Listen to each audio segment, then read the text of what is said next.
नमस्कार दोस्तों। आज हम जिस विषय पर चर्चा करने जा रहे हैं यह ब्रह्मचर्य से संबंधित पुस्तक ब्रह्मचर्य के साधन के द्वितीय भाग से लिया गया है। इस पुस्तक के लेखक स्वामी ओमानंद सरस्वती जी तथा प्रकाशक हरियाणा साहित्य संस्थान है।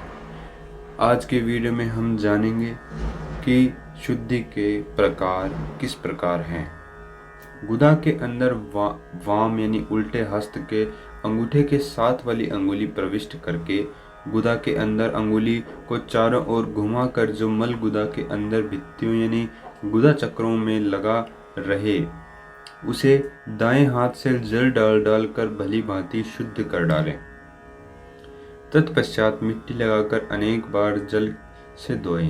पुनः अपने स्थान पर जाकर मिट्टी तथा दोनों हाथों तथा पीछे जल पात्र को मिट्टी तथा जल से इतना मांजना व धोना चाहिए कि मल मूत्र की किंचित मात्रा भी दुर्गंध शेष न रहे।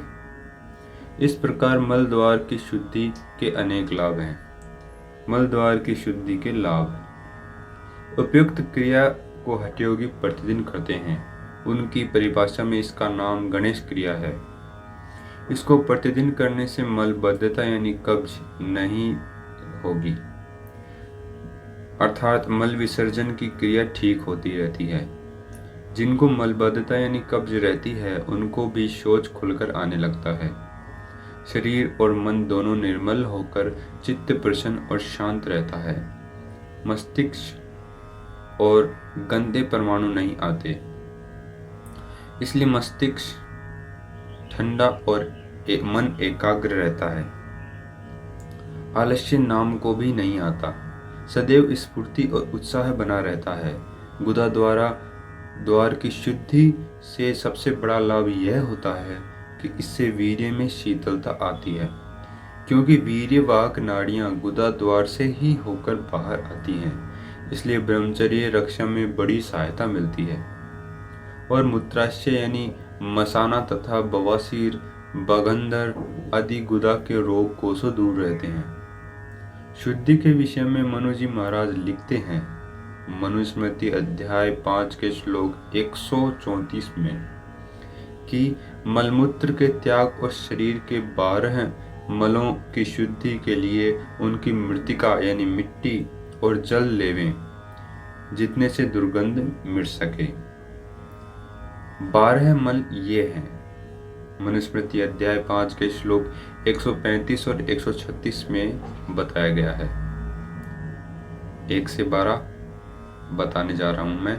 वसा यानी चर्बी, वीर्य, रक्त, मज्जा, मूत्र, विष्ठा, नाक का मेल, कान का मेल, कफ, आंसू, आंख का मेल और पसीना, ये मनुष्यों के बाहर मल हैं। शुद्धि को चाहने वाला मनुष्य मूत्र की जगह एक बार गुदा में 3 बार, बाएं हाथ से 10 बार तथा दोनों हाथों से 7 बार मिट्टी लगावे। अब बात करते हैं मूत्रेंद्रिय की शुद्धि। महर्षि चरक की आज्ञानुसार सभी मल मार्गों की शुद्धि करनी आवश्यक है। शौच के समय ही मूत्रेंद्रिय की शुद्धि की प्रतिदिन करनी चाहिए। इसमें प्रमाद न करें। जल स्वयं स्वाभाविक रूप से मेल को शुद्ध करने वाली वस्तु है। मूत्रेंद्रिय और आंतरिक भाग को तो मूत्र ही जल के ही कुछ परिवर्तित रूप में प्रतिदिन आता हुआ साफ करता रहता है और स्वयं ही बाहर आ जाता है, किंतु मूत्रेंद्रिय के अगले भाग को त्वचा ढके रहती है। इसके नीचे एक प्रकार की सफेद वस्तु जो मैल है पैदा होती रहती है और त्वचा के नीचे इधर उधर जम जाती है। यदि इसे उतार के शुद्ध न किया जाए तो यह वस्तु भीतर एकत्रित होकर खुजली पैदा करती है और इसे स्वाभाविक रूप से बालक खुजाने लगता है और यहीं से दोष उत्पन्न होता है।